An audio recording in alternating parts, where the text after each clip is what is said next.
rules have changed, and it's hard to change that once it's been hammered into your head by many journalism professors. But language changes, language evolves, and so we go with it.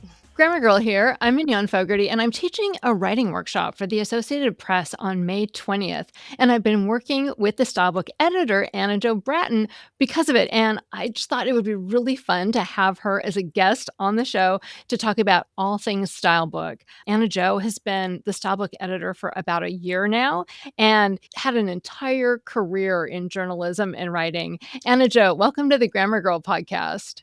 Oh, thanks so much for having me. I'm a huge fan, and I'm so excited to be here. Oh, thank you. Well, why don't you give us some background? Like, how did you get to this amazing job? Yeah, so I've been with the AP for almost 20 years, and always as a reporter or an editor. I worked many years as a copy editor on an editing desk. I also worked as the AP's enterprise editor, so working on big projects. I've edited Spot News. And about 10 years ago, I joined the Stylebook Committee as a member. I've always been interested in words and language and what things mean and the evolution of language. And so I started work on the committee. A year ago, when our former stylebook editor left, I applied for the job, and here I am. Sometimes it still seems a little surreal that now I'm the one trying to make all these difficult decisions. Yeah, well, actually, why don't you describe what a committee meeting looks like? How often do you meet? Do people argue? There's definitely a lot of arguing. No, we all like each other. We have a brand new committee. Me and one other person are the only ones who are left from the previous committee. There's 6 of us, and they come from all corners of the newsroom. We have a sports writer, we have a business editor, a trends and culture editor, a race and ethnicity editor. So people from all over, united by caring about language. So we meet usually once a week. If we're coming up on the rollout of a new style book, which is where we're at right now, sometimes much more, several times a week. And then sometimes less if we're not in the middle of a big project. Do you have homework between meetings? We do. I usually before meetings will send an agenda and ask people to read something or do some research. In the past, we've had committee members who had an expertise or specialty, and so they would take the lead on a certain section of the style book, and then they will come back to us and sort of present what they found. So everybody has their little niche in the committee. Is it just a pure vote? Is it, 5-4, like the Supreme Court that decides, what a rule gets made? It's funny you ask that because when we formed the new committee, there are 6 of us total, and Ted Anthony, who's on the committee, said, "But Anna Jo, what if there's a tie?" And I said, "Ted, it's not a democracy." So that's our joke now. It's not a democracy. We usually come to an agreement. Usually there's a majority of us who agree. On some issues, we have senior leaders from the AP who are involved, and they're going to listen to our recommendation, but their vote obviously may count for more. And sometimes I make a decision if we can't agree, but I would say most of the time we come to some sort of an agreement that we can all get behind. Are there factions? Like, are there people that, like, oh, this person is definitely going to be opposed to this or something like I that? don't know yet. It's been a year, but that's a good question. In the past, there were definite factions, and I was usually on the of just playing devil's advocate for whatever. I really liked to take the opposite, whatever everyone else agreed with, and try and think of. And it's because sometimes we come up with a new rule. We review an old rule and try to update it, or we come up with a new piece of guidance. And then after we put it out, people come in and say, "Well, what about this? And didn't you think about this?" And if we didn't think about it, I feel like we haven't done our job. And so while I love all the feedback, before guidance out, I really want to have thought of every single, you know, outlier that could make someone misunderstand our guidance. Yeah, you really wanna pressure test it. Exactly. Are there rules that, made it pretty far through and then you changed your mind at the last minute after sort of that pressure testing process and said, "Oh, we can't make this change," or you were going to and then you didn't? Example I can think of, and this actually did make it through. We put some pretty specific guidance out on person first language, which is when you're talking about someone instead of an autistic person, you would say a person with autism. So we put this out thinking that we had done our research and we're feeling pretty good about it. And a lot of people came back to us, particularly in the community, saying many people don't prefer person first language and are actually offended by it. And so we heard that and we changed our guidance to say, ask someone how they prefer to be identified. So there's a case where, we did research. We went to a lot of organizations, but we heard it after, and I was so glad that people felt comfortable reaching out and know so that we could and make that assessment. Yeah. When you're not playing devil's advocate, what is your philosophy about language change? Do you wait until you feel like, okay, the AP has to make this change, or do you try to sort of get out ahead of things? It depends. I would say we're cautious. We waited, for instance, on singular they, and it was, pretty overwhelming, that it was common usage. Sometimes we get out ahead of things. Our guidance, I would say, is, of things. I mean, we add a chapter, I feel like gave journalists a lot of, to write about AI they knew what before any of us knew what we were doing. So I think in that case, that's we're gonna push the envelope. We're always gonna be trying to add and update.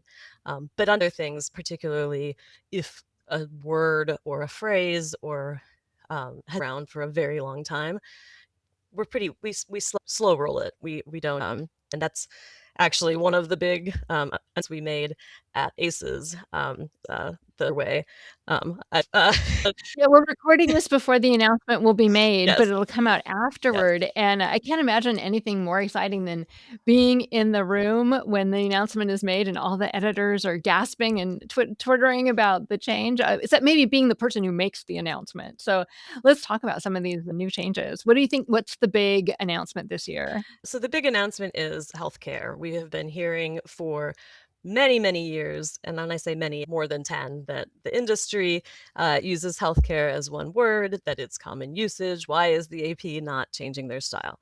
And so we have a brand new style book committee. We went over this again. We did a lot of research, and we are recommending that people use healthcare, one word instead of two. What about the other care words like daycare and, I don't know, childcare? Childcare, daycare, also one word. Oh, so those are getting closed up too. Oh, Yep. interesting. And what was the thought process? Is You it know, just that the industry does it that way or more? there are a few things, and one thing that always was there and we always talked about is that they're both words in their own right, and yet when you put them together, they have a different meaning, and so that is the core of why would we make the change. Over the years, like I said, usage has changed, and we did a lot of research on that and just realized that it was time to catch up and make that change. And you mentioned that you work with people in the industry, you always get feedback. Talk a little bit more about how you work with the different industries and how you do gather that feedback.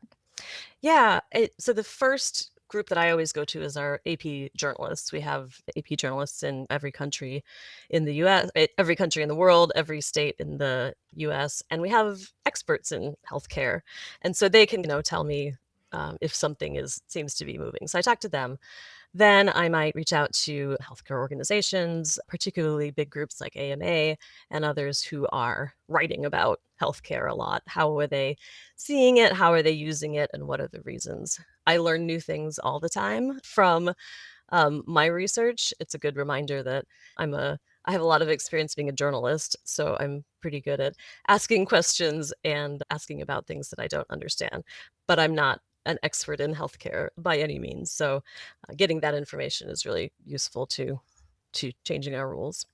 Yeah. Do you invite the people to your committees to chat, or do you call up the people you know, or you Zoom the journalists into your call? Definitely, internally, we bring people in all the time. We have guest speakers internally. Usually externally, one person on the committee is taking the lead, and might be talking to a number of sources and then bringing back to the rest of committee what they've heard.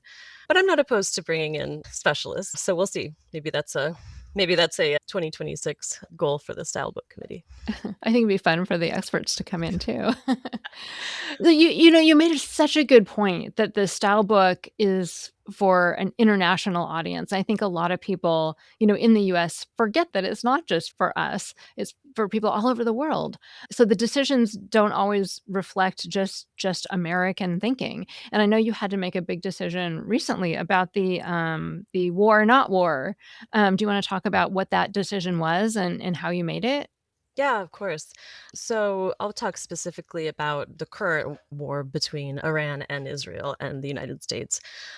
When it started, it was not a congressional declaration of war. So technically, it's not a war in the sort of capital W sense that it would be a named war. We sat down and we talked, and this was a pretty quick decision where we went through some of the things we look at are the level of hostilities, the number of people who are impacted, the sort of whether this is a sort of one-time attack or something that is expected to last, and pretty quickly started calling it the Iran war, lowercase war, because it's not official. It's not an officially named um, conflict. I think sometimes the feedback I get is, why is the AP in charge of deciding if something is a war or not?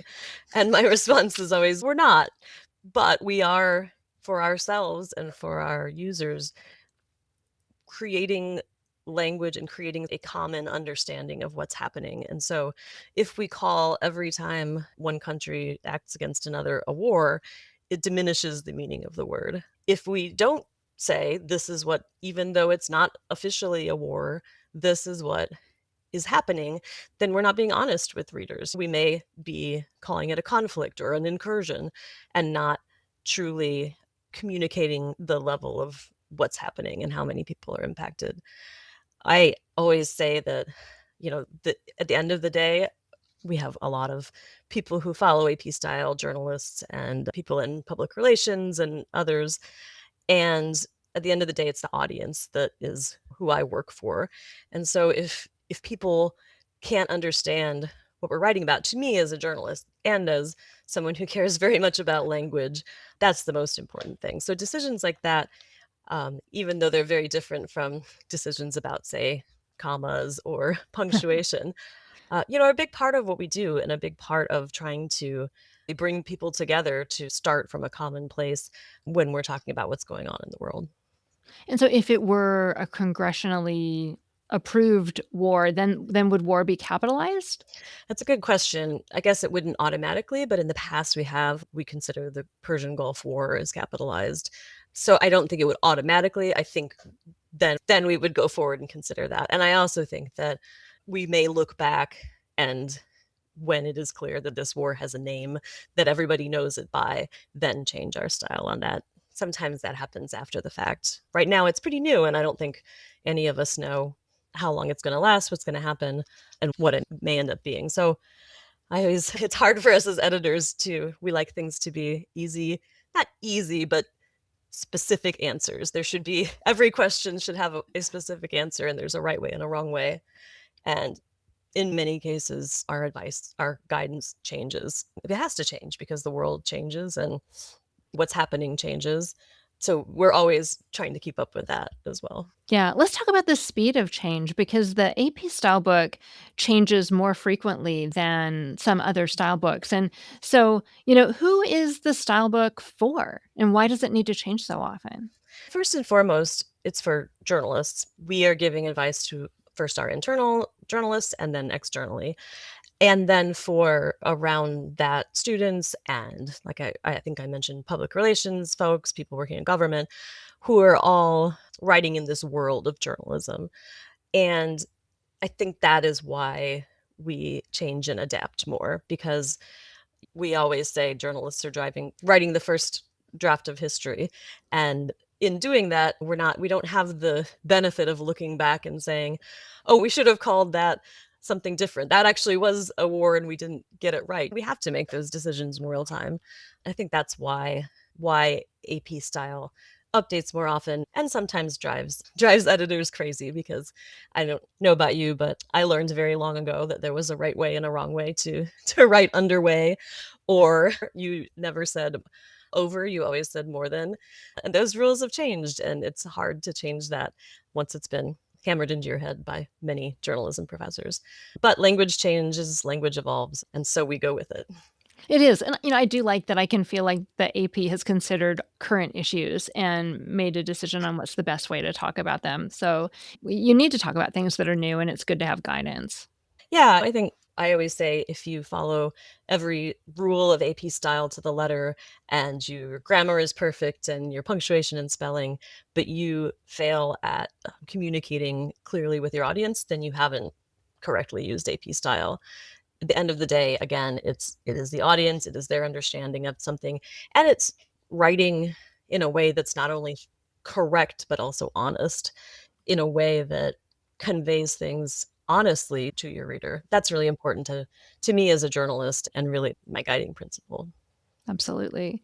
And now talking about things that are new, you have this new, AI chapter, this thing that we all have to write about and think about. So what are some of the announcements that are coming out about from the new AI chapter? I can tell you a couple of things. Some of them we are still waiting to roll out when the new book comes out at the end of May. So we're excited about that. So a few things, we have updated some of our reporting tips, how you should write about AI. And generally, those are things to do with asking questions about what kind of language model is being used, asking specific questions about how the AI is built. So we have a little bit more information on that. We also have a few new terms we've added, like AI slop, vibe coding, words that I didn't know existed that will be rolling out with the book, which is, like I said, it's out in a couple of weeks. Are there any other big announcements that are coming out at ACES or even small ones that people might find interesting? Yeah, we added some guidance on crash and entry. People have been telling us for a while that we should be more specific about gun accidents. In fact, Mm. I have gotten just endless questions, but also, really direct questions about why we still say it's okay to say gun accident. So our change in that is to be specific. So not saying a gun went off, saying a person fired a gun and hurt this person. The reason for that being the responsibility behind it. If you say a gun went off, it's not clear necessarily that somebody fired that gun. I mean, obviously someone did, but it may obscure the responsibility for it.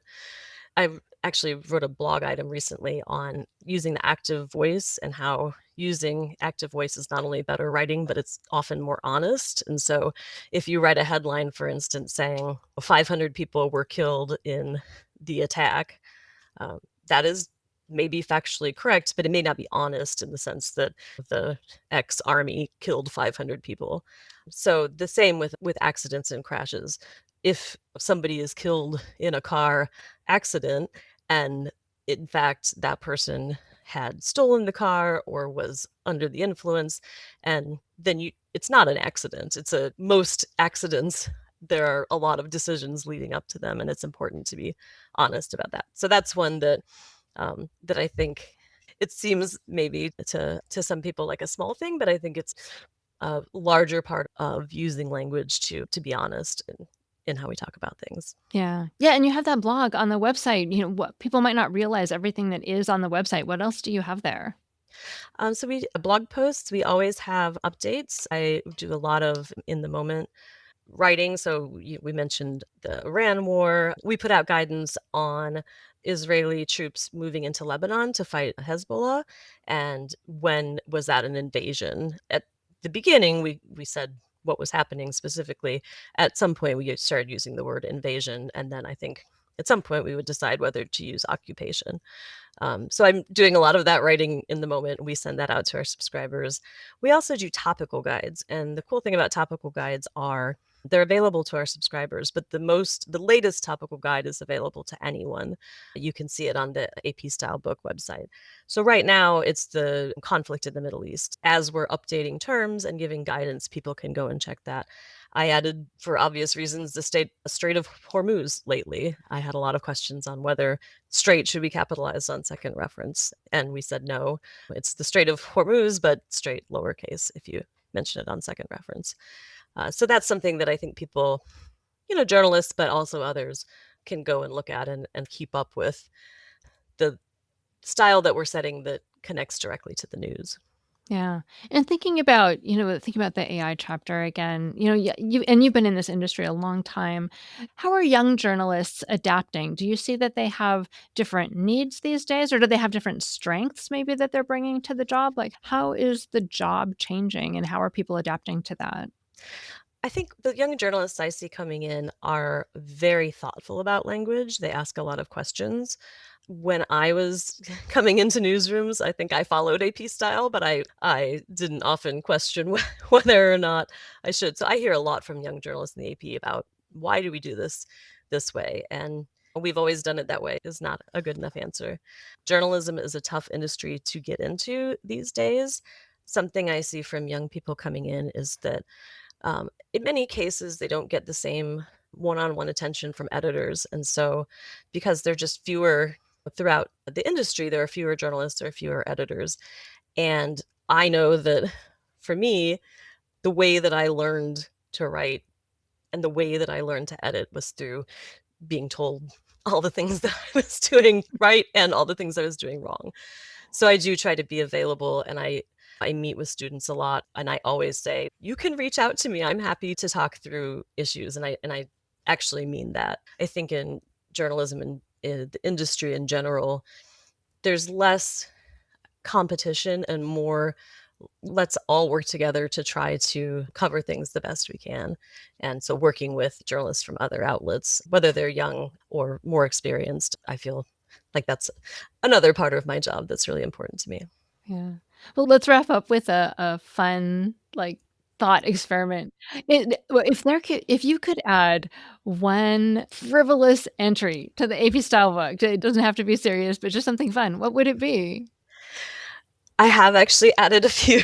I don't wanna Really? say frivolous, but we did add one of my presentation items at ACES is about our pet peeves. I called it things in the style book that should have always been that way, AKA your new style book committee's pet peeves. So some of them are a couple always means two, it does not mean a few. We added that. One of mine is pet and petted in past tense. So I hear people all the time saying, I went to the pet store and I pet a cat. And I don't know where this comes from, but I was hearing it more and more. And so we actually have now in the style book, it's petted. In the past tense, it's petted. I petted a cat. That may seem like a small thing to some people, but that would be one of my pet peeves that, haha, pet peeves that made it into the style book. That's great. Well, Anna Jo Bratton, thank you so much for being here. This has been fascinating.